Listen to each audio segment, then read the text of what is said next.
Start of the meeting. Okay, well, we'd like to welcome everybody to this work session, 6 o'clock, if we can call roll. Cindy Toll. Present. Derek Metzen. Present. Bob Stewart. Here. Chair McLaughlin. Present here. And Vicki Yates is absent. Lucky. Okay. I gotta get my, here we go. Okay, so, What are we doing here?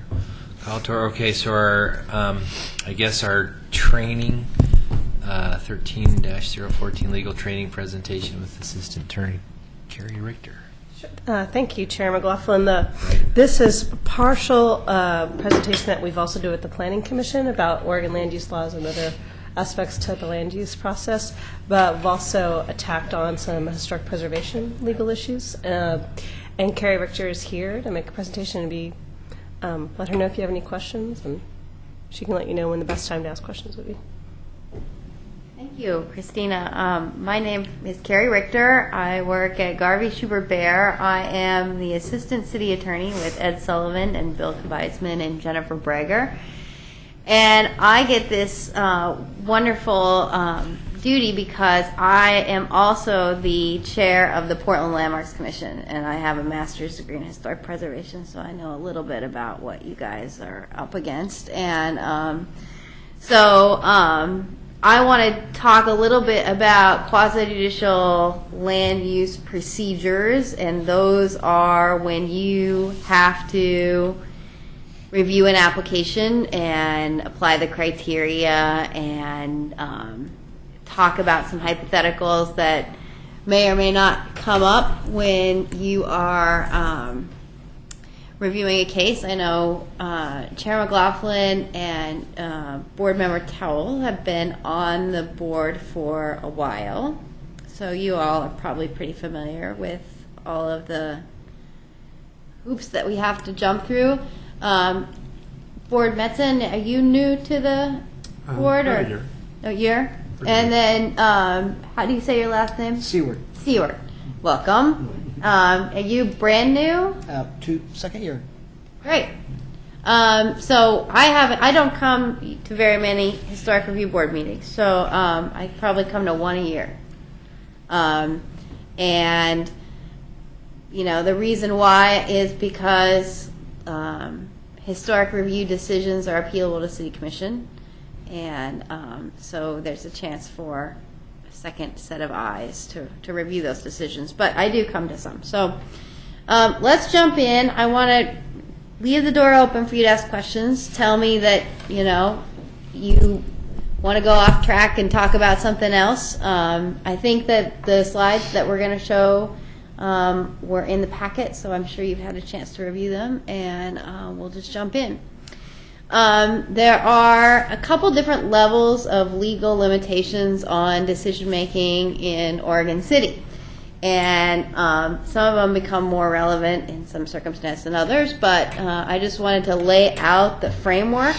At the federal level, we have the United States Constitution and the United States Code. The Historic Preservation Act is part of the United States Code. At the state level, we have the Oregon Constitution and the Oregon Revised Statutes. Below that, we have the 19 statewide land use goals, and those are promulgated by the Land Conservation and Development Commission, which is an agency charged under state law to implement the land use goals as part of Senate Bill 100. That has its 30th anniversary this year. Underneath the statewide land use goals, we have the Oregon Administrative Rules, which are Division 660. The statewide land use goal that applies to historic preservation is Goal 5, and Goal 5 is a really broad-ranging goal. You know, it's kind of one of the livability goals. Includes natural resources, wildlife, riparian corridors, historic preservation, wetlands, estuaries. Oh, actually, that's not true. Estuaries are part of a different goal, but all the sort of natural and wildlife things that we enjoy. And then included is gravel. aggregate mining, one of those things that really makes this a great place to live. It's sort of like why aggregate is under Goal 5, but it is. The sort of main structure of Goal 5 is that you inventory your resources. So you inventory your historic places. You evaluate the conflicts that you have with your historic places, then you decide to the extent you want to preserve them. So when the city implemented Goal 5, it did an historic resource inventory. And it evaluated whether or not it wanted to impose historic resource overlays on those resources, and then it did so. And so since that was done, every time we have a plan amendment, we have to consider Goal 5, along with all of the rest of the statewide planning goals. The administrative rule that relates specifically to historic resources requires that you protect resources. But protect has a specially defined term, something that only lawyers would attribute to a term like protect, that is requiring review. So just because Goal 5 says protect historic resources, protect means require review in certain circumstances where the local government determines that it is appropriate. And the City of Oregon City has done that with its Historic Overlay District Chapter 1740. So from there, the administrative rules, we go to the comprehensive plan, including the transportation system plan, utility plans, master plans, and from there, those plans are implemented by the Oregon City Municipal Code. And once there's this concept, this legal concept called acknowledgement, and once the city adopts a code and comprehensive plan that are consistent with the statewide planning goals, LCDC acknowledges the code, and then the goals fall out. That's why the statewide planning goals are not applicable to your review of land use applications. Does that make sense? No. Yeah, go back over that. Okay. The state implements these statewide land use goals and says, okay, local governments, you have to implement these goals, which include a number of things: preservation, farmland, forest land, natural resources, historic preservation. You have to go out and inventory these resources and decide what you want to preserve. So the City of Oregon City did that, and they did that in their comprehensive plan, and they did that in their Oregon City Municipal Code. And they took those things and they sent them back to LCDC, and they said, okay, we are implementing the goals. And LCDC said, yes, you are. And that stamp of approval that LCDC gives these documents is called acknowledgement. Okay. And once you are acknowledged, the goals fall out. Because the goals are sort of these big principles. So, what in the legal system, what status do those goals have? They're not statutes, they're not rules. They are administrative rules, They are technically. administrative rules. Yes, they are 660-000. And when we make changes to our comprehensive plan, we have to make new findings for the That's- goals for that section that we're asking. That's for change. part of that. So the Oregon City was acknowledged in, I want to say, the early 80s. 83, and Yeah. then again in 04 when we have to redid So it. those green items there, the 19 statewide land use goals are really a breakout from the Oregon administrative rules. Right? They are part of them, yes, but they're usually referenced as the goals and not part, of the, and it's because they don't apply once you get this acknowledgement, right? The goals don't apply, and once you are acknowledged, you don't have to apply the goals anymore. So the goal of Goal 5 says protect historic resources. When you're reviewing an application against the Oregon City Code, you're not asked whether or not your compliance with Goal 5 in protecting historic resources, because presumably Oregon City Municipal Code already implements Goal 5, so it doesn't apply. Okay, got it. But if you had a plan amendment, or when you adopt new legislation, you are changing the Oregon City Municipal Code, or you're changing the plan, or you're changing the map. And in those cases, then the goals apply. And this is how the whole system, it stays coordinated. Is there a standard time period for review and changing the goals? In the old days, when the structure was first set up, there was this thing called periodic review. Mm-hmm. And every 15 years, cities were supposed to go through and review their codes and make sure they were consistent. And they had to go back, they were supposed to go Give back and acknowledgements resubmit and do the acknowledgement again. But that was such an onerous task because a local government would just finish doing that and then they'd have to start again. And there was no money to look for local governments to do it. That obligation has been on hold for many, many years, and I proposed before the legislature this year to be removed. I know that you mentioned several things on Goal 5 that were protected. Would one of those be landscaping, say, around a historic home? What is protected is what Oregon City says is protected. Okay. So if Oregon City were to do, as part of their overlay, an inventory of landscaping, were to identify a resource of landscaping, then yes. Okay. But that's why this is Oregon is sort of a unique system in that we have these 19 goals that are very broad, and then the cities get to implement them the way they see fit. Is there a lot of variance between municipalities? There's a lot of variance. I don't know if there's a lot of variance so much in historic preservation, but certainly there's a lot of variance in protection of farmland, for example. So you have, this is sort of the statewide system and the way the statewide system runs, but you also have sort of the constitutional guarantees that folks have when it comes to their property rights. And that, exists out there in the takings clause protections. And that is a relationship that is affected by historic preservation because we have these regulations that tell people what they can and can't do to their historic properties when they're in an overlay district. And the seminal case, considering historic preservation as it relates to the takings clause, the Fifth Amendment, is Penn Central versus City of New York. And this is the Grand Central Terminal where the developer, you all know the story? No. No. You know Grand Central Terminal. Yeah. Beautiful Beaux-Art building in downtown Manhattan. In the 50s, the building was leased by a British company that proposed a 40-story building in place of the terminal. And it was allowed by the zoning. There was zoning. And it was allowed by the zoning, but the Landmarks Board that had been recently created had no standards. They had no guidelines. They voted that they denied the certificate of appropriateness to demolish the building.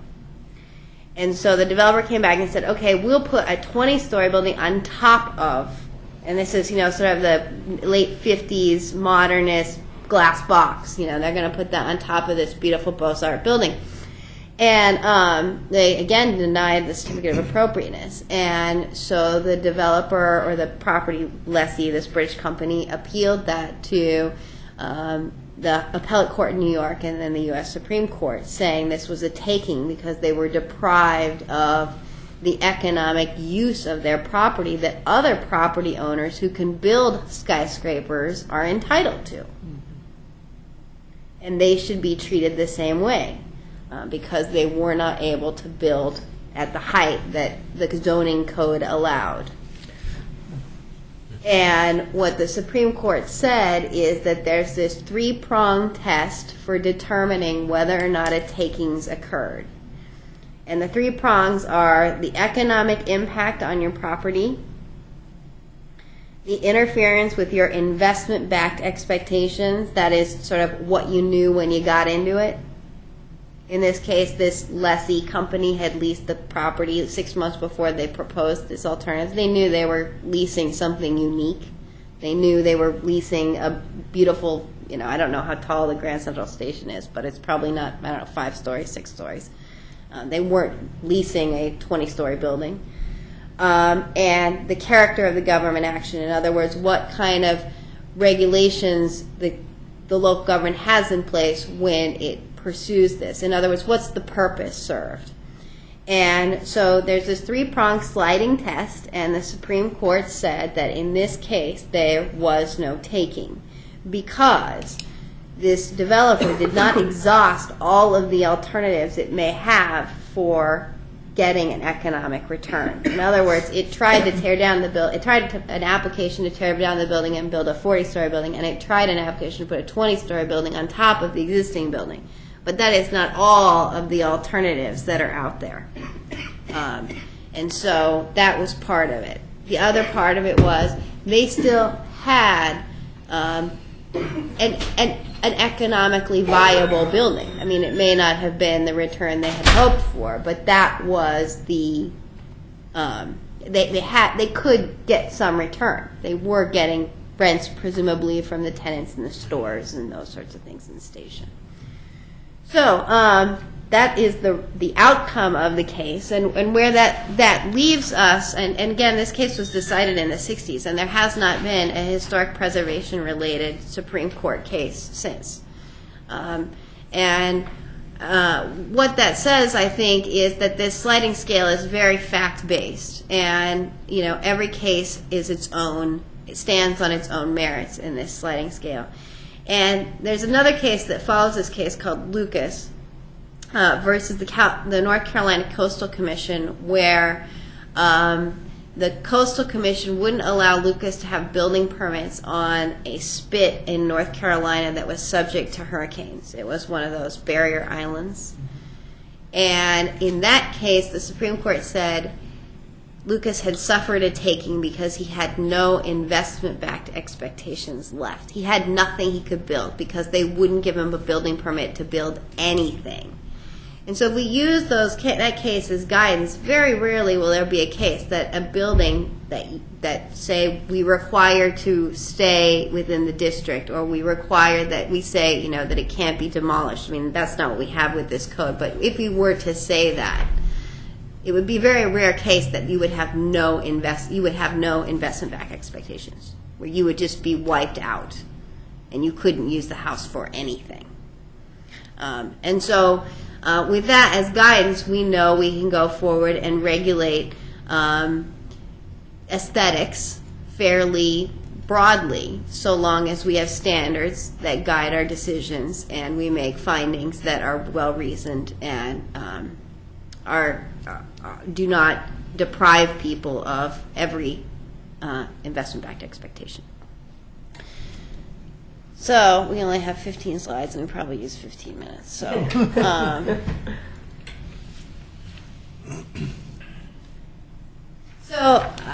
with that sort of background, I'm going to jump into the types of land use reviews there are in Oregon City. There is what we call a Type 1, which is an administrative decision. That those decisions are made by staff entirely.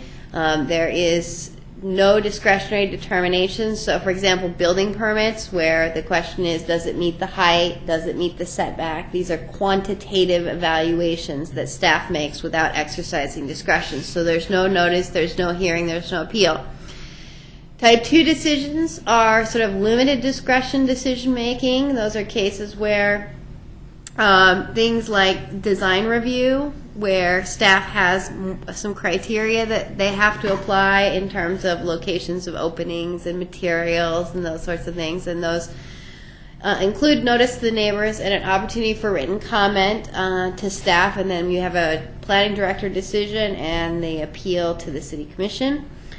Type 3 decisions are the sort of discretionary review.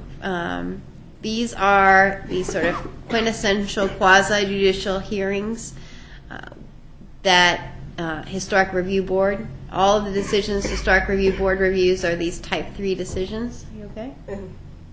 I'm fine. And appeal goes to the city commission. And the fourth, and so these are cases where you sort of sit as a judge. Right? I mean, these are the equivalent of a courtroom where we have these unbiased decision makers who sit as a judge and apply the standards apply the application facts to the criteria.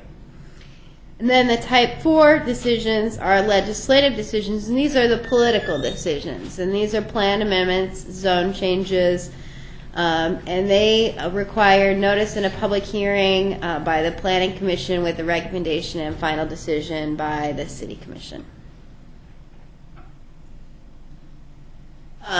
Every time an HRB meeting starts, Chair McLaughlin reads a long diatribe of procedures,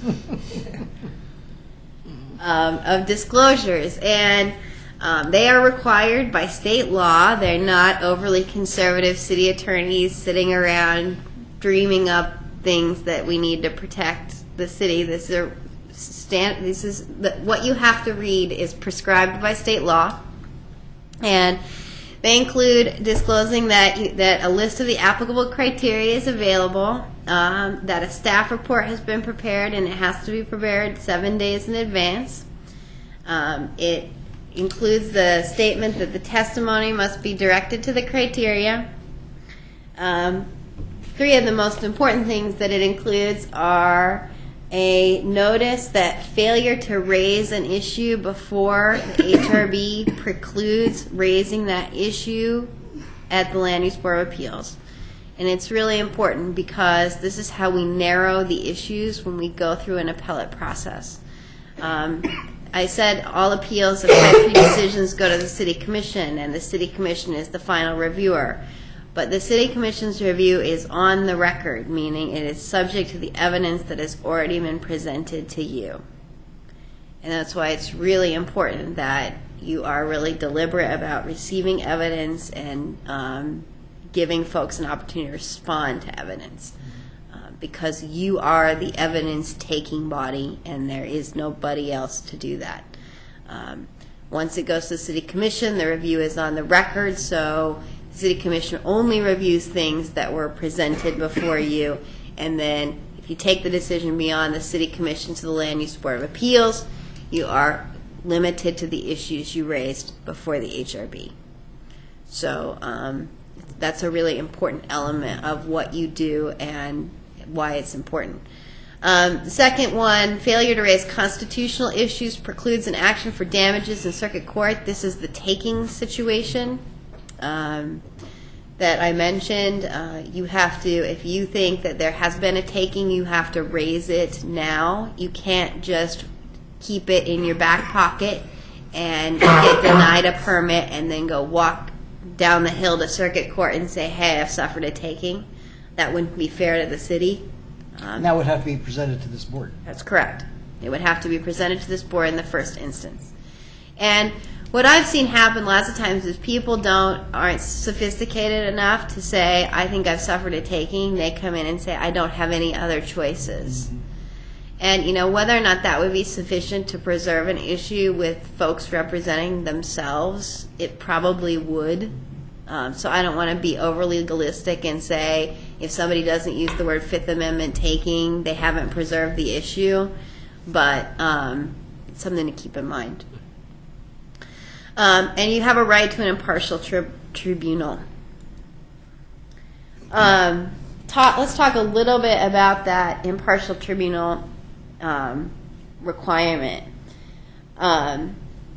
Decisions must be based on the testimony and evidence that is part of the record. And so that means that if you are having your morning coffee and you read a story about a historic building that is that in Oregon City that may be demolished, or you read a story about a pending application, that is evidence that you received outside of the public hearing, and that's outside the record. So when the statutes presume that you are out in the world and that the newspaper does, have print articles that sit on tables that you read, or that, you're going to hear a story, or that, more importantly, citizens are going to come up to you because they know who you are and what you do, and they're going to ask you what you think about things or how you're going to vote about something. And so you have an obligation to disclose these ex parte contacts on the record, giving the public an opportunity to question the decision maker further. So you're at a cocktail party, somebody comes up to you and says, Derek, what do you think about Blue Heron? Or what do you think about something? And your response is, that is going to be an application before me. I don't feel comfortable talking about that. But you don't have to be antisocial about it. And you can talk generally about Blue Heron, Blue Heron isn't even an application. I'm just making stuff up. But I'm talking about Blue Heron is something that I think residents talk a lot about here. And so, you can talk about your involvement. You can talk about, what you've read in the news. But then when you come to the hearing, you say, I was at a cocktail party and this person asked me what I thought, and this is what I said about it. And if you disclose the events as they transpired and what you said, then that cures any allegation of impropriety, because you have now put that into the public record, and applicants and opponents have an opportunity to question you about that. So It's just about you. The rest of us are off the do what we want. Derek looks like a person I come up and ask him, so what do you think? No, I'm just... So, and then the follow-up to that is that in addition to you disclosing it, somebody has to object. The thing about procedural error, for procedural error to be an error, somebody has to object to the procedure at the time that the error occurs, or allegedly occurs.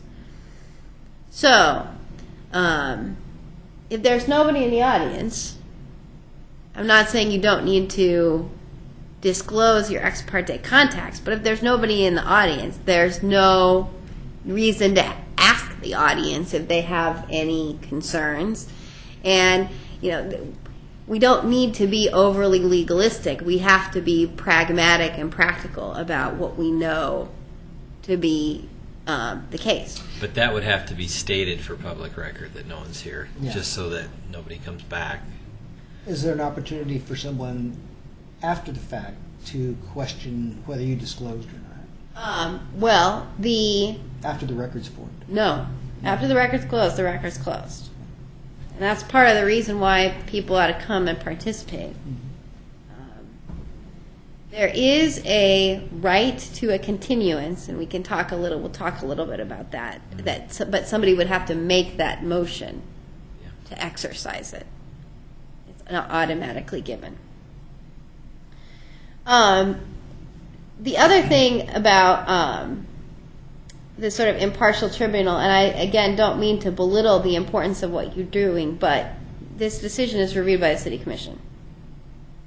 So, and the City Commission is the final decision maker. So if there was an ex parte contact that wasn't disclosed, that might be error, but it wouldn't be a reason to reverse the decision because the City Commission actually makes the final decision. Decisions must be free of actual bias, and this comes up a lot, certainly in my work at the Portland Landmarks Commission, because there are so few historic preservation people in the city that we know of a lot of preservation activities just by nature of what we do, and we're involved in lots of them, or we have opportunity to be involved in lots of them. And so, I represented a neighborhood group that opposed, a particular plan amendment in Northwest Portland. Well, then I'm a chair on the Landmarks Commission, and that same and the same developer comes before us, for example. Would I have bias? Bias is a very difficult thing to prove because it has to do with your predisposition to rule. And where I represented a neighborhood group, for example, just because I represented them doesn't mean that I am predisposed against this developer. I was doing a job at a particular time, and if the developer comes with a different proposal in a different location, I have no reason to have prejudged the outcome. So you have to have a predisposition making it impossible to make a decision, and you have to have, and you know, it's your personal feeling. And I think a lot of people aren't comfortable, but that doesn't mean they're biased. And if you're not comfortable, contact Christina or me, and you won't sit on the decision. I mean, we don't want you to sit on something that you don't feel like you can make a decision based on the criteria. But having actual bias is a sort of different class, and I don't want you to think that, you know, just because you know something or you've had involvement with somebody in this area that you are biased. Can you talk a little bit about actual versus kind of perceived bias, like especially relates to I live 2 houses down from this application, because that happens occasionally on this Or in board. the same neighborhood. Yeah, same. Sure, and I think that part of your ex parte contacts you disclose, I live in this neighborhood, or I went to this neighborhood meeting, and I saw this. I think if you live 2 doors down and you don't feel like you have a personal stake in the outcome, I think it's just fine. And truly, you're not biased if you live next door.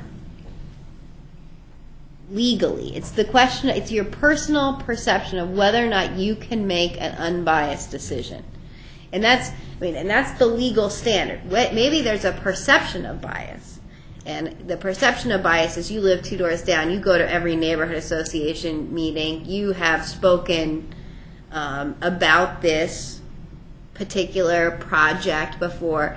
It may not be.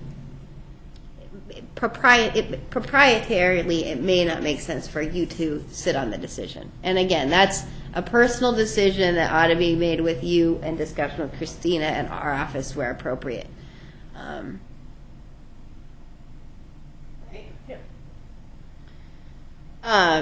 The other thing is conflicts of interest. You are not allowed to have any direct pecuniary interest, or your family members can't have any direct pecuniary interest. That question of you live 2 doors down and your property values could suffer a pecuniary difference as a result of a particular application has been the subject of a ethics commission regulation, and the result was that is not direct enough. It is money in your pocket.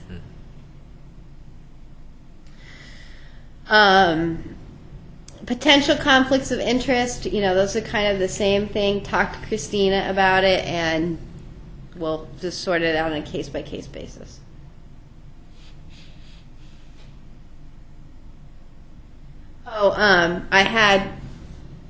We'll move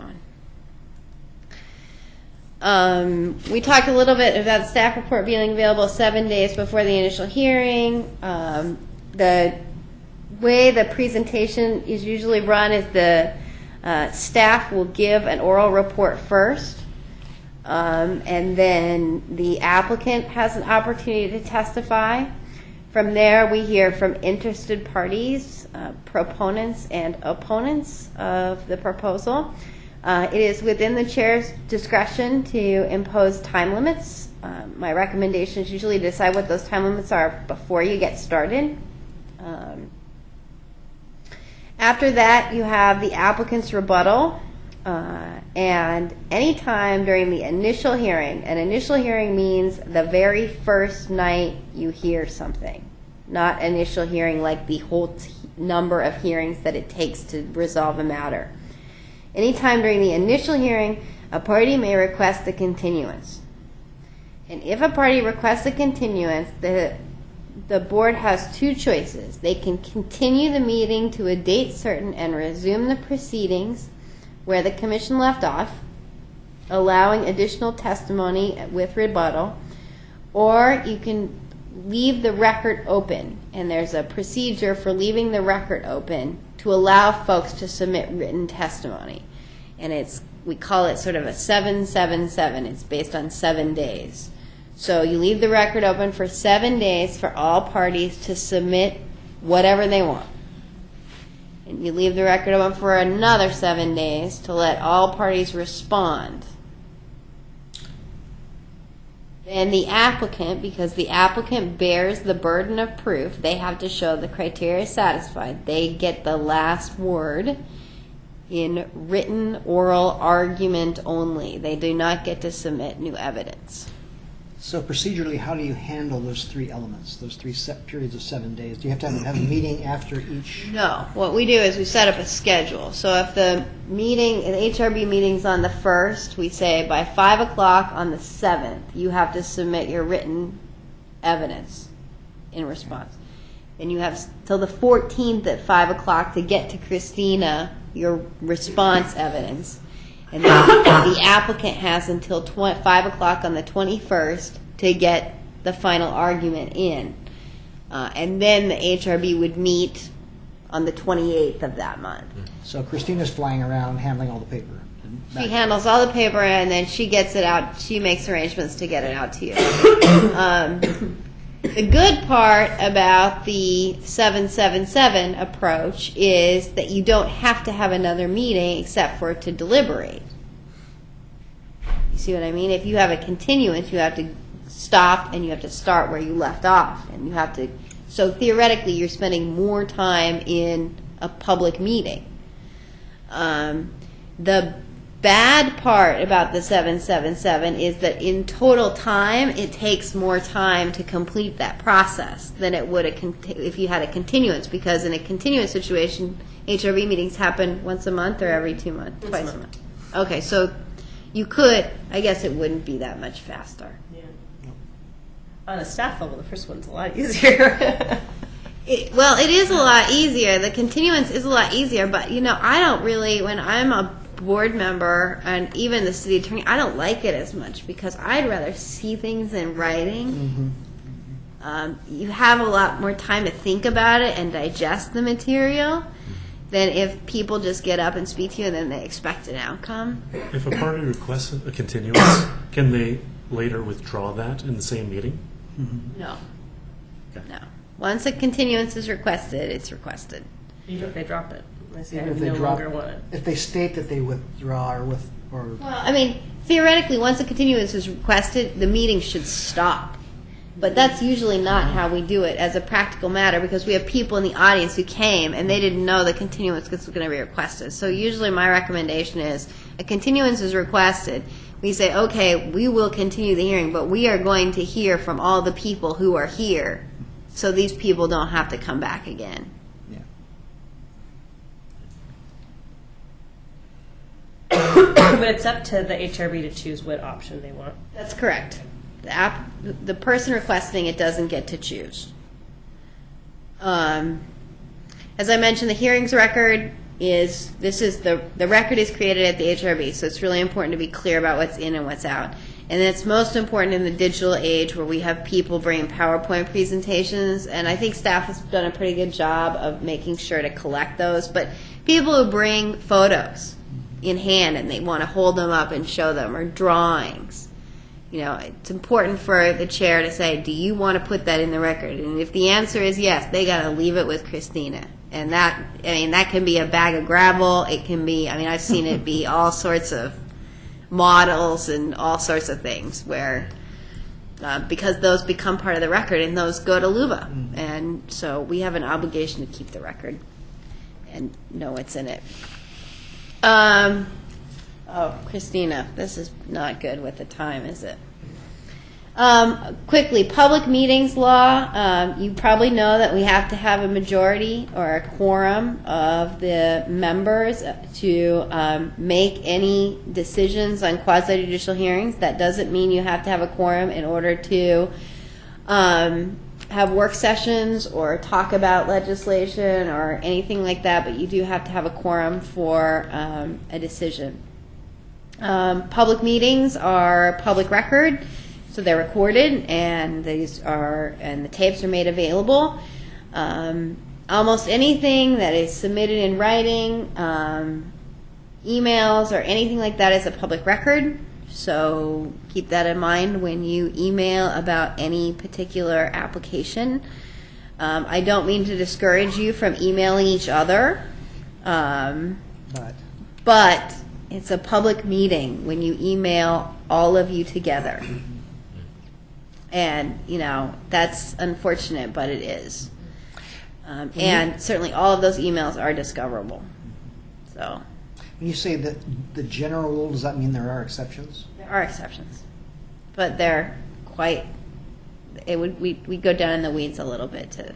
I generally recommend if you're going to do reply all, it's things like the date and scheduling things, not content of an actual item on the agenda. And what I recommend is, I assume, Christina sends out the agenda and you have questions. Don't reply to everyone with your questions. Reply directly to Christina.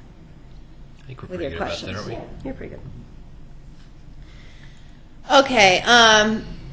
Lastly, this is really important. The question of to what extent do we have to apply the criteria, and Historic Review Board guidelines on standards are probably the most discretionary of all of the quasi-judicial hearings that are held in the city in terms of what the standard requires, what it takes to meet them, and so you all have broad discretion to interpret the standards. And when terms are ambiguous, they need to be considered in terms of the plain meaning and the context. And oftentimes the code does not define terms, and so you all have to define them yourselves. And you need to consult the dictionary where appropriate. In the Carlton Court Development versus City of Portland case, a developer had replaced all of his wood windows with vinyl windows and said that he didn't need to get Landmarks Commission review because it wasn't subject to building permit because it was a replacement in kind. And the city didn't have any findings or anything. They used the historic inventory to interpret whether or not it was a replacement or whether or not it was a significant character-defining feature. And the inventory said that these contributing buildings included 1/1 double-hung wood sash. And the use of that language in the inventory was sufficient for the city to prevail in a challenge over the replacement of wood windows with vinyl windows.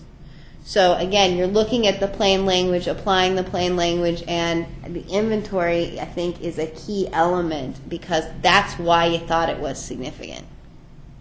And LUBA will affirm any interpretation of the local code that is plausible. Plausible is the legal standard, not what LUBA would determine or not what another historic preservationist would determine or not what the previous Historic Review Board determined, but it is what is plausible, so that's the standard. A decision has to be supported by adequate findings, which includes an explanation of how the facts satisfy the criteria. Christina can be a big help there. You, though, are charged with evaluating and weighing the evidence, and decisions have to be based on substantial evidence, and don't interpret the term substantial to mean a lot. The standard is that a person could reach that decision based on the evidence that is there. A person. That means any person. And you are free to weigh the evidence and make a choice when the evidence is in conflict. Christina has an obligation to help you explain, help you write findings that say why you chose one over the other, but it is your discretion to weigh and decide. Conditions of approval may be attached to ensure that all the applicable approval standards are or can be met. The last couple slides I have relate to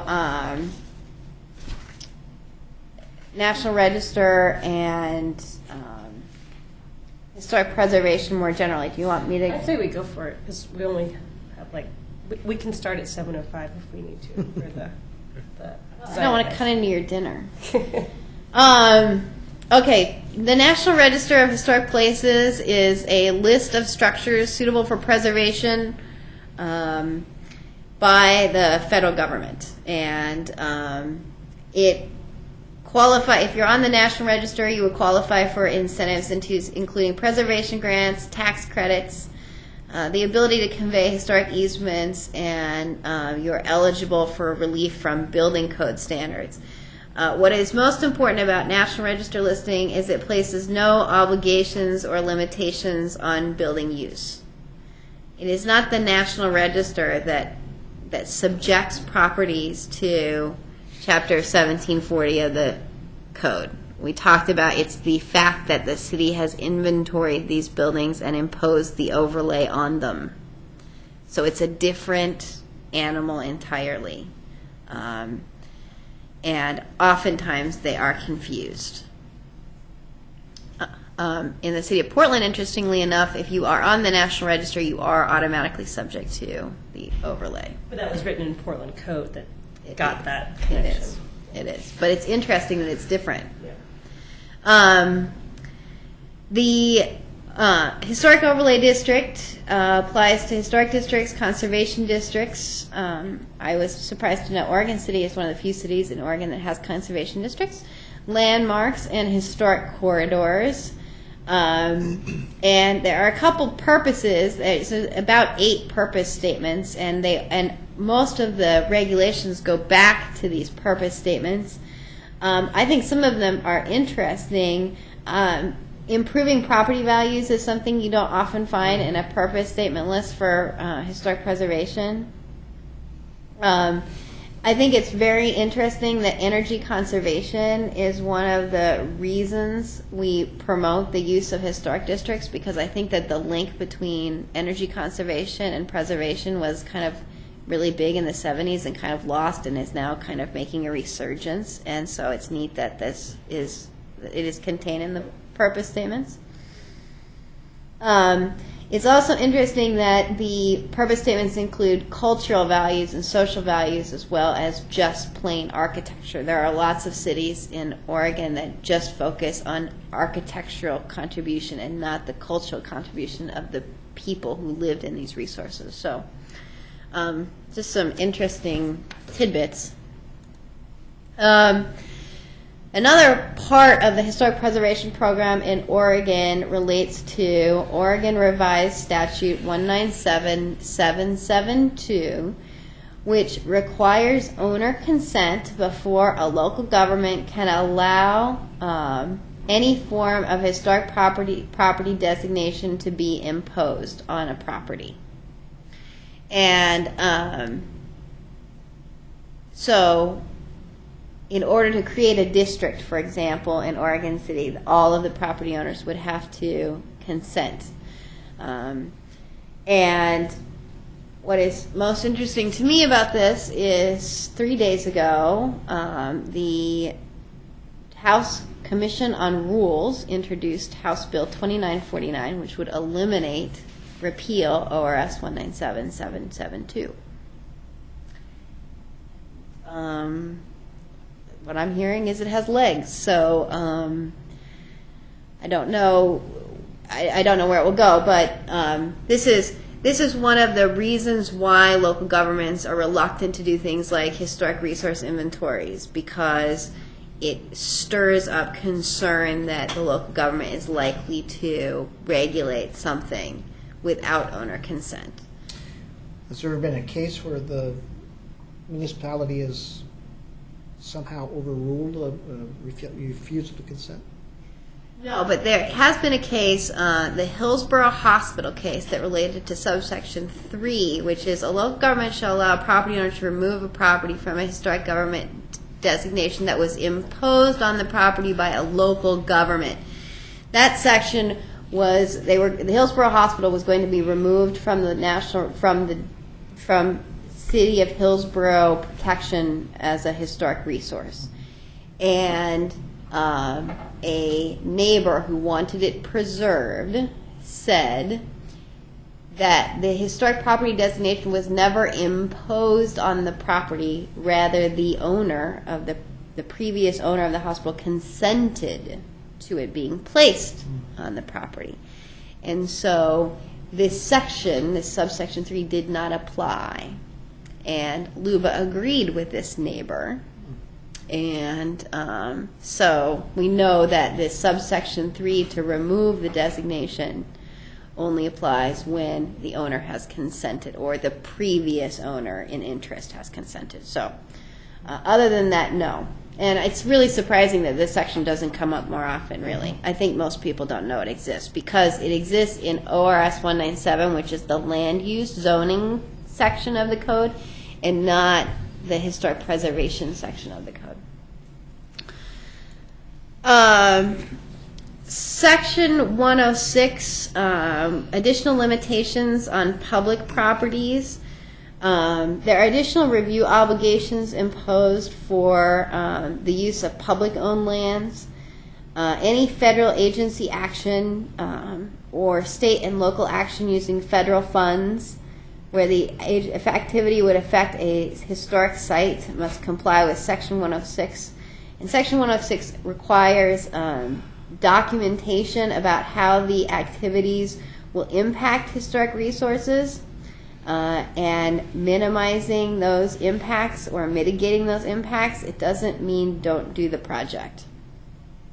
So it would be like if a city used HUD money to do something, they would have to show Section 106 compliance because the HUD money is a federal pass-through. But again, it doesn't mean you can't do the project. It's a try to minimize and avoid standard. And it's just an additional procedural obligation that the local government has to go through.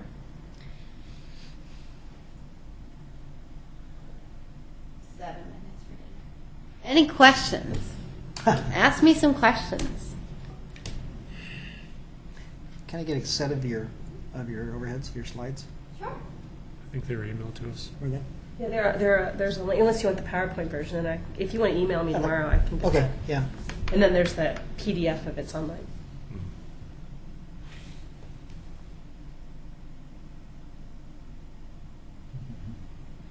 You know everything. Where are the Yeah. pitfalls as far as this board's concerned? Where do you see where we get our feet muddy?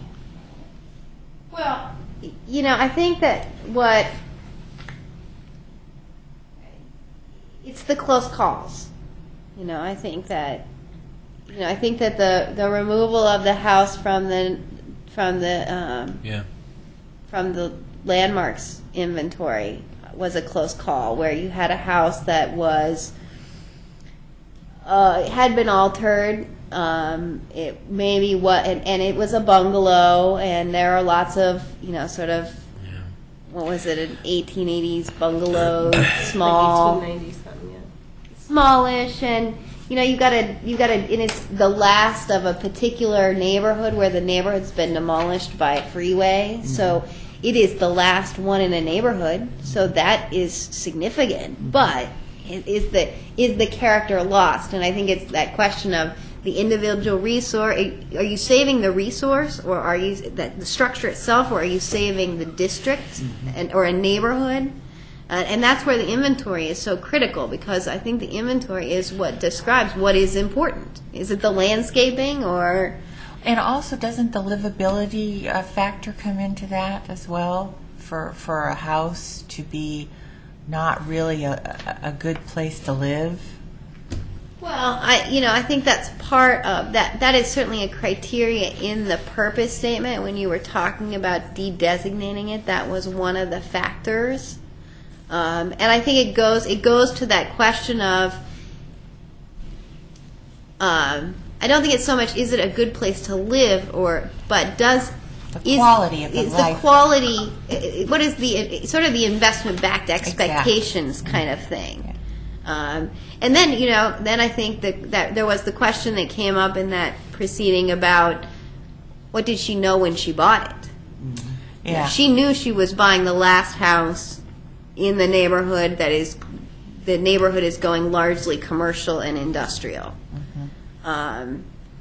But, it's the close calls that are very difficult. And, I think it's a matter of taking the time to grapple with the application in advance, I think, is key. And I think coming with questions in advance is key. Asking questions to staff in advance, or asking questions to staff during the proceeding. They're the experts. on what is in the application. And don't be afraid to ask questions that you don't know anything about. I am not the architect in the Landmarks Commission. I'm often asking questions about flashing and window systems and that kind of stuff that I know nothing about. Now, it's often my fellow board members that know a lot more about it. So, I don't know if the HRB, how many HRB decisions are appealed in a year? 0 to 1. So that would say you're doing The a last one really was- good job. The church, right? When we had to I've deal never with been the one- church, it was appealed to the commission, and they remanded it back to us. Right. But it was very sticky and icky, and Okay. I don't know if you were around for that. Yeah. Were you here for Yeah. that? The church with the addition. Yeah. Yeah. Yeah, when you show up, I know I have to be a little better. Clean it up. I do have one more question. In a Type 3 land use application, if an objection or a Fifth Amendment taking is raised, does the applicant have to take that before the City Commission, or does it automatically go in front of the City Commission? Or would they just put that out there and then let it lie for some purpose in the future? It has to be, if it's going to be raised, it has to be raised before HRB. And then what happens? And then they go to City Commission, and presumably they would raise it before the City Commission too, because there wouldn't be any reason not to at that point. Okay. From a strategy perspective, because you would want the City Commission to know you think you have a taking situation and you're going to circuit court, and they better take you seriously, because if you go to circuit court and you win, you're getting your fees. I guess I was wondering if it is like a continuance in which it goes down the line regardless of whether someone wants to take it back or not, or if they have an opportunity to say, I really don't want to. The applicant always has a choice about what to raise and when to raise it, and you have no control over that. You have an obligation to make a decision responding to the things that are raised before you. So if somebody raises a taking allegation, Christina and you are going to have to work on findings to respond, But and I'll help. We will But have to also, respond. it's the case that if they don't raise it, it's not our obligation to help them raise it. Absolutely not. More so. Absolutely not. And and that's a tough position you're in, because you want to be helpful, but you can't. To a Can't be degree. too helpful. So if they raise a takings issue, this board has to make a decision about the validity of that raising. Okay. And so at the end, at the end of the day, we most likely, it makes sense to continue to the next meeting to allow staff time to yeah, provide absolutely. findings back for the board to adopt. Well, and that's the other thing that you've got to.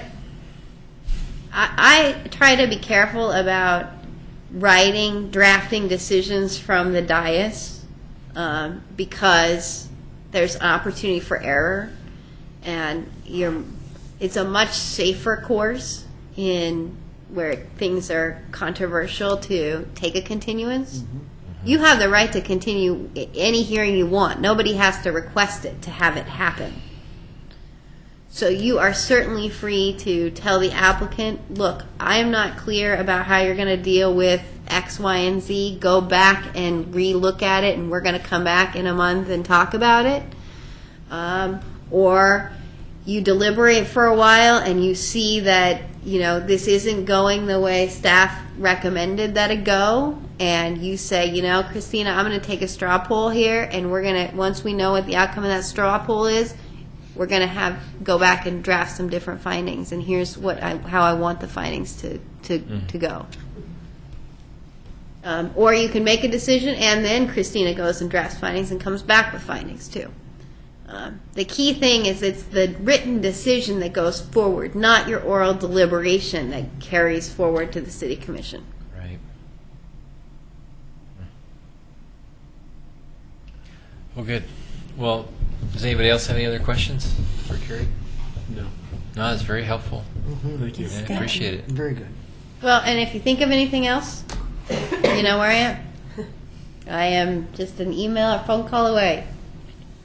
Okay. How many feet is that? Well, My office is actually downtown, so it's a little further than feet. So Chair McLaughlin, if you want to recess for 10 minutes. I don't know. Carrie, thanks. I don't know. What do you guys want to do? You want to keep rocking and rolling here? Can we eat while we rock and roll? No. No, we can't. Okay. So we do one of two things. I don't want to be insensitive to the people that came when they knew something was going to happen. Let's do it then. Let's just Okay. keep going through. Well, okay, then we're going to continue. Is that all right? Yeah. Is that okay? What? Oh. You're right. So we'll keep going. Is there any public comments On items not on tonight's. on items not on the agenda? We don't need to take a roll again, I don't think. Okay, so let's go to the minutes of September 25th. If y'all have I would reviewed move to those. approve the minutes. Okay, someone want to second that? I second. Bob Stewart, Aye. Derek Metzen, Aye. Cindy Toll, Aye. Chair McLaughlin. Abstain. Motion carries 3-0. I wasn't here. What did you do, sister? I don't. This hasn't been working good since I sat down here. Okay, so then our next item is design advice, 13-015, design advice, Kanema infill. Yes, Chair McLaughlin, if you recall, at the last meeting, Mr. Heinz came in and presented a plan for infill development from the previous property owner of the property for sale in Kanema. He went back, worked with his designers, met with me one time, and has some revised drawings that was uploaded to to the agenda. Subsequent to the meeting, he's come up with some second revisions that they want to present tonight. So I don't have what's up on the agenda up here yet, because he's going to send you some additional drawings. There was I think a move to flip the orientation of the house, whereas the garage would be closest to the historic house, the detached garage, and the main volume of the house would be on the other side. So Mr. Hines will show you that. And then there was some discussions about massing and reducing the T-form of the house and have the side addition be smaller. So it looks like a main volume and an addition compared to what was proposed now. It's too wide, so it morphs together into one large massing. So I'll let the applicant come up and speak, and then can hand out the revised drawings for the board to look at. They have an extra copies. And the two directions I gave the applicant when I met with him last week was to see what happens when you flipped the orientation of the house, because I felt that the massing of the house would be too much next to the historic house. And that I thought maybe if you flipped it and you had that large space, you wouldn't have as high an impact on the massing, and that to work on reducing that side addition. And I think the recommendation was to see what would happen if the addition went 10 feet in. So the main body of the house is 30 feet deep. So to look at what a one-third inset would look like. And I haven't seen these plans yet, but those are the two comments I received. The applicant initially at the last meeting had a bungalow design, is now moved to more of a vernacular design with a 412 roof pitch. And I think really the biggest issue is how do you put a new construction on the side of the hill, keep the massing down, and make sure that it doesn't adversely impact the historic resources next door. And I'll bring it over to Mr. Heinz, but I do appreciate these design advice. Remember, you are not bound for any comments back. Nothing. There's no idea to get a consensus. You can just give the comments you feel is appropriate this evening, and nothing is binding. But the record for the last two meetings will be added into the actual application record when it comes in front of the Historic Review Board formally. So things that you say tonight and last month will be entered into the formal record.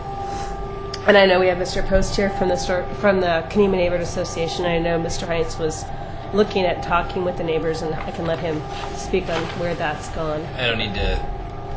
Yep, this is design. I design don't need advice. to ask anybody else to come up, and I'm just here. We're just here to talk about design advice, but not necessarily This deal with isn't anybody anything else. correct. Okay, yeah, and that's how it's going to go. Okay, so you fellas, if you want to state your name and your address for the record, please. Oh, If you want to. thank you. I'm Bo Robinson with Design Providence, and my address is 6723 Southeast 152nd Avenue, Portland. Okay. 87236. And my name is Bill Heinz with Mountain Ridge Homes, and Board Morgan address. Okay. And what you have there in front of you, as we met a month ago, gathering information to pull our plans together, we have an option A, which was the first version based on some of the information that we gathered a month ago, and then we had a meeting with Christina. This being And- option A, the one that was Yes, submitted? correct. That's option A. Okay. And then an option. With the whole thing flipped around, though, so we changed the orientation of the approach to the garage and entry from that. So So option A is what we received previously, but flipped. exactly. Yeah, it's on it. Yes. No, it's So, and I think both of those, I believe, were listed option A and option B. The difference is B is with the garage. That is what I think. The garage approach straight off of the street as opposed to the side load entry.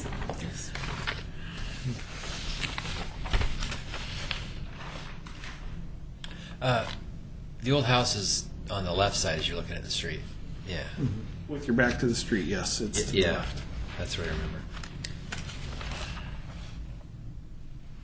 Since there was some conversation with Christina, we thought that possibly the house as being the larger structure sitting further away was the better way to place that. That and the massing of there's less building mass on that side that would be adjacent to the existing structure.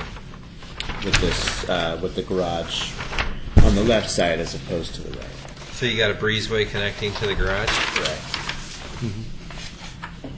One other thing that you'll notice on this is, I think there was a suggestion here that we kind of do a narrower plan, a vernacular that was longer, deeper. And the deeper you get, the higher out of the ground you are, thus the larger walls in back. So that's the reason for us kind of going across the grade, or across the front of the Oh, yeah. property. I mean, it makes sense. And you're okay with not having that extra level? They have an extra level right They do here. have it. Yeah. We're talking in the back. Oh, yeah, I'm talking about They this. still have the daylight. in the back. Yes, there's They still a have the daylight in same the back. level. So this is the other side? That's the back. Okay, gotcha. Yeah. So wraparound porch, breezeway to the garage. It all makes sense. I mean, I get the breezeway thing. The only thing that keeps throwing my eye off, this is just my 10 cents, is, and you came up with the suggestion on the, with the hip porch, but on the right side, I mean, I'm not totally into being symmetrical, but by virtue of your wraparound porch, your front porch at the front door, it's off balance. Yeah. You know what I'm saying? Yeah. Oh yeah. If you brought it out to the edge where like you had a wraparound to the right, then it looks the part, but then that's kind of wasted space. So there's two things. I don't know. You guys chime in on me. There's, you could cut it off, like bring it over to a butt instead of a hip on the right. Like that's where it ends. Or, part of the vernacular is there's always some sort of symmetry going on because it was just, that's how those homes were. They're simple and symmetrical, and the porches were symmetrical. I mean, just because that's how it was. The wraparound porch, it's cool. It is cool. The breezeway, I get it. It may not be historic to have a breezeway connecting to a garage in a neighborhood like this. The garage would 100% of the time be detached. I mean, its own gig. Right. But this is a nice feature. Who wouldn't want that? But that's all I saw was that off balance, and I don't have any. Yeah. Somebody else can say, oh, that's or who cares?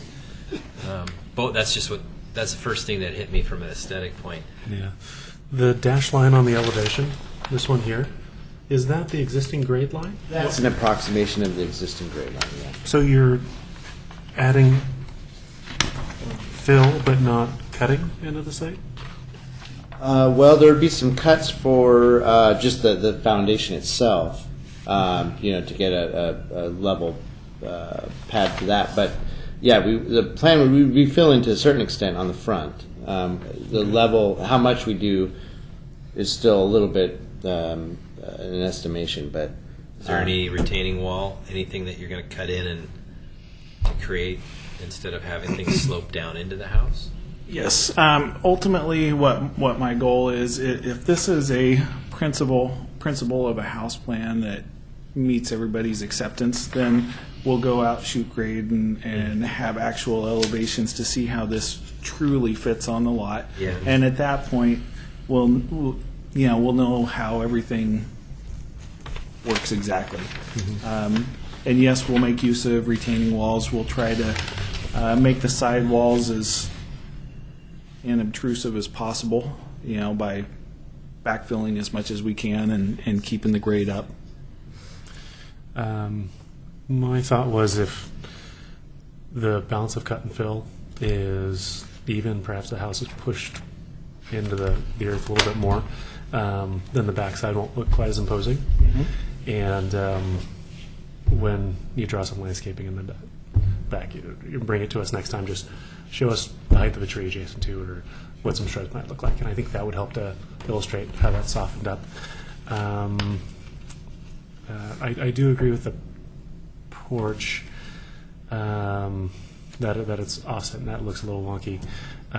One thing to consider is you take it over to the side a couple more feet, then you can drop some stairs going towards the back of the property. Right. That's what I was thinking is if you brought it around just a little bit, with the stairs, you have a little bigger porch. It looks like it's in harmony with everything. Yeah, I'd love to figure out a way to actually reduce the left.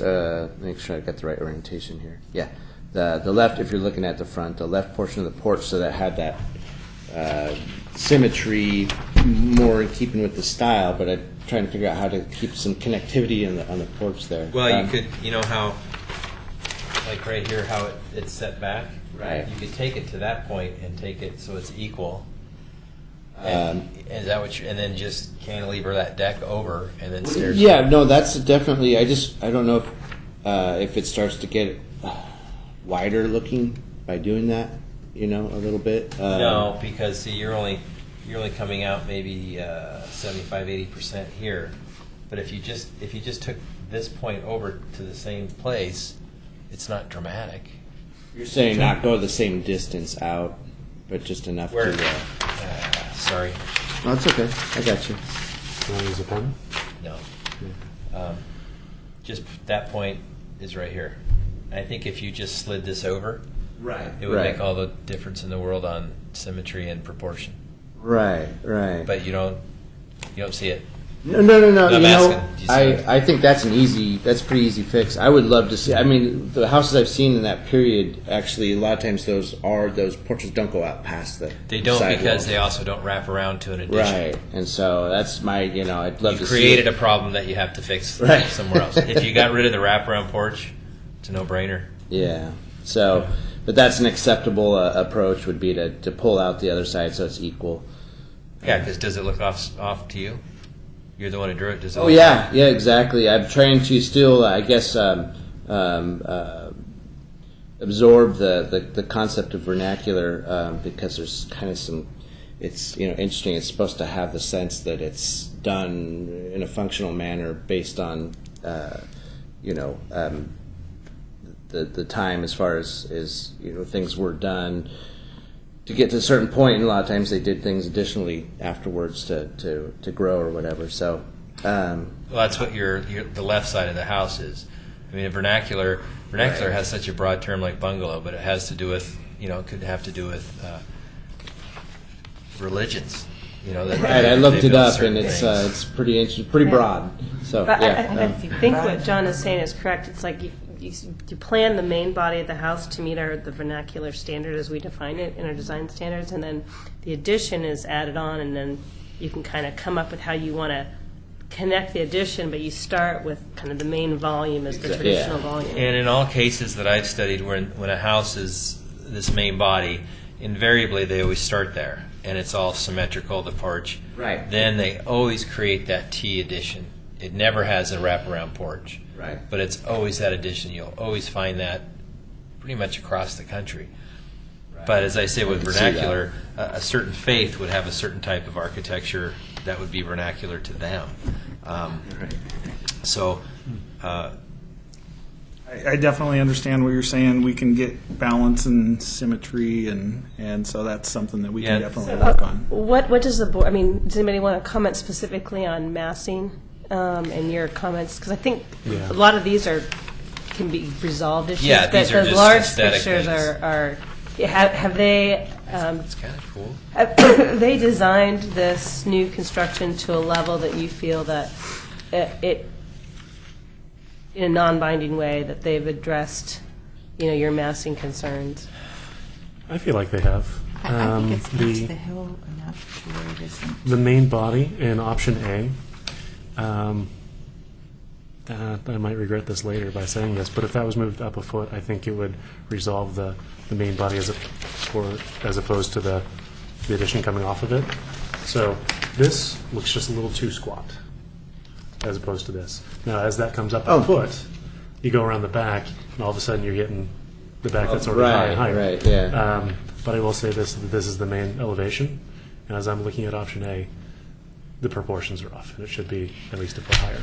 I kind of dig It's easy to B do. because the garage is, the other way with the garage coming in this way, it takes a little bit more effort. The garage is side, so you don't see that, but straight in, easier to build, a little bit more efficient. But somebody may say, well, the garage wouldn't be right up there, but this is different times. The caveat that I had to what I just said was your treatment of the basement is going to be really important. So that has to be a different material to give the appearance of the spring point being from that true first floor, not the basement first floor, the true first floor up. If you do make that height any higher. You follow me with that? Different material? Is that what you're talking about? Yeah, I would say the use of materials with that basement level would. Like a different siding profile? Yeah, if that was stone or a different siding or something else, so that you don't have 30 feet of the same siding going from foundation It's to kind of roof. cool. Sure. I like the side garage too. I do too. It's not so kapow, Yeah. blunt. I think it's nice. Yeah. Yeah, the side garage, this dude, that is cool because you can do a different treatment on this side of the garage. You could do a rock, a fake rock or something that shows, because there's some homes here in the district and over there where, you've got the old house and then they built this kind of rock garage in the back or something. You could do a different material on the side of this to soften it. But I don't know. I think either one's kind of cool. It's just the porch thing. So for me, that's just me. Yeah, I don't know if still, I'm just working on the interpretation, but it seems like a lot of times the simplest approach seems to be the direction people would go at that era. And Oh, yeah. I would assume that the front load garage would be the more practical application, I guess, if it was going to be used for. Of course, we're talking a time period where there wasn't a lot of cars. The garage would never be out As a front. nun, Right. yeah. The garage is always in the back or subjugated to the house, and you've Right. got it right at the forefront. True. Yeah. So again, like the porch, you've created that, Right. and so you got to figure out what's the best way to mitigate it so it's a happy medium. I think it's a cool idea. I don't have any problems with that. I don't know. Which one? Both. Okay. Keep you guessing. Either. I don't know what the board would prefer. That's why we're just talking here and giving advice. I know which one's more cost effective. I know it's all about the bottom line, So front loading is going to be your cheapest alternative. Well, sorry. So both of the plans are acceptable in principle. Somewhat, Not yeah. any big red flags. I know you talked about the balancing the porch out, potentially the covered walkway and connection to the garage, but It's a nice thing. there's been a couple of comments, the massing on the side. Do we build the house into the slope a little bit more? Understandable, and as we get grades, we'll be able to figure those kind Sure. of things out. So I'm feeling good about giving Bo the go-ahead on really spending money with him in the future. And again, I understand nothing binding, but if in principle everybody likes the plan, then we take the next step, and hopefully we're here. Well, couple what of would months happen from is now. if you go ahead with the design of something like this, whatever we approve, there'll be conditions with it. So, And the porch and back doesn't make any sense to me. I will say that. which option? Both of them? Well, I you've guess got it's constant. 2 posts on the bottom, 1 post on the top. Excuse me. There's obviously posts on the sides, and then in the middle there's 2 posts on the basement level, and then 1. They're Yeah, moving you for know, the- that was probably hastily kind of No, put together. So. that's how I probably would have done it, just because I didn't want to post in front of a window. Yeah. Well, I was trying to keep the balance, with the symmetry, but obviously, yeah, trying to just saying. avoid having the. Okay. And the floor plan right now is basically 6 exterior walls, so Yeah. it's Yeah. going to change somewhat, and so that's a good point, though. I mean, I don't think if by the time I got to a permit plan, I don't think it would have that relationship, but Well, I, But then look at the back. What does that roof do right here? It's symmetrical, right? Right. That's what I'm trying. Well, to and that I was say. gonna. I'm assuming that if we that option of actually, at least the option of removing the breezeway across the front of the house and actually just pushing the porch back to not wrap around, but just. There's nothing wrong with the wraparound. And I don't think Right. you need to remove the porch or the breezeway either. No, I mean that's kind of one of those tomatoes. Okay. Historically, it wouldn't have been there, but But that would be acceptable as well, right? If we went back to that concept. I think so. I don't know. Does anybody have a problem? Back to what concept? So if we didn't do, say, instead of having this protruding out past, if we actually kept it more symmetrical with this and didn't actually do the porch all the way across. Well, That- you could do that if you want. It's your call. Or you I'm leave just that. asking if that's You leave the wraparound and you just extend this over a little bit. right. Yeah. What you suggest is cheaper if you don't want to have it. Well, wrapped. I just like that. I like the idea of that lower porch actually not. Yeah, it's a going out farmhouse past, look. right? Yeah. So- But it And- needs to go over. And I would caution, and not that the wraparound wouldn't be allowed, but I mean, on a staff level, I'd have to look a lot more because we don't have a lot of a precedent of It's a wraparound farmhouse vernacular, thing, Yeah. big time. But I don't know of any older homes that have that. Not in I've built Kenema. homes Not in the city, but out in the country. that look like Not this in when we did Kenema. wraparound. And so the idea is, In use what the architecture is in the historic district as your guidance. And Yeah, so technically- take some photos of something that supports your argument or what you want to do, and be like, well, this is pretty much what we want to do, and bring it and show us. Historically, there wouldn't be a wraparound. You'd have the symmetrical roof over the original body and nothing. Right. Okay. But yeah, I'm with you. It's a cool look. Could there potentially be like a shed off the addition? So they're not connected, but you Yeah. might have the hip in the front, and then you have kind of a shed on the side addition. And that would be very common. But they're not actually connected. They're two separate. Correct. You're saying on the addition, just have its own separate shed Yeah. that doesn't run the length. Correct. We definitely want to keep So you're- a yeah. connector roof between the garage and the house. That makes But sense. that could be blended in so that it was more just ran right off the house and died into the garage, and we didn't do the breezeway. It was just a question of, if we went a different direction with that, that would also be, acceptable. Because I don't know functionally if we've got the connection from the garage to the front door, we're going to have a side door, and then we've got a connection from the front door to the street, if we necessarily need, to have it across the front or not. So, as far as cover goes. So. We have to see. I guess we'll have to see how the relationship works as far as a parking space and where that's going to be, and how somebody would get from there to inside the house, and make sure it's not too wet. Well, here's the other thing. When you go from the garage, you're probably going to go into the house on that end. You're going to design Kind something. of the plan, yeah. Coming from here, probably into Right. the kitchen kind of thing. So, if that was the case, you could eliminate this thing, keep this symmetrical, That's kind of what I was wondering. eliminate if this, that- and just integrate something where maybe somehow this comes into it, and you've got that breezeway between. Somehow, Right. would be kind of groovy, Yeah. Then it solves two problems. No one's ever going to be out here. Right. I mean, I don't know how you can. Yeah, You got to. Is that what you're it thinking? makes sense. Or what? You were saying that? I was just wondering, I think everyone is having a consternation over the connection of the front hip to the side addition. So the question is do you have two separate ones that don't connect, or do you get rid of the addition porch? And so I think that was, but having it all connected, I think you're creating a lot more problems by Yeah, I trying to think do if you that. had it, if you eliminated it on the addition and then came up with a cool way to join the house to the garage for a breezeway. No, Is that what? no. I think the porch in this location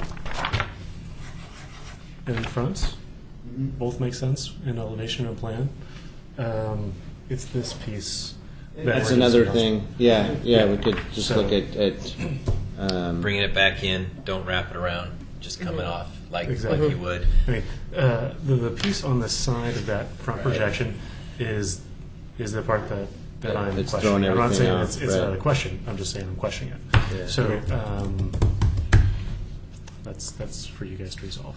Okay. But That's why you get paid the big bucks. the front porch on side edition. when. When does that happen? Yes. And when we see it again, I'd be like, yeah, that's awesome. You got it. That's right. Does that help? Or does it make Yeah, things more absolutely. confusing? No, I think we've got some feedback on if we were to consider changing the siding material on the rear, kind of break that up. Would we want to pull that same? I hate to switch at the corner. So if we were to do something a little different down below on the back, we'd probably want to take that same material and pull it around the side as well, right?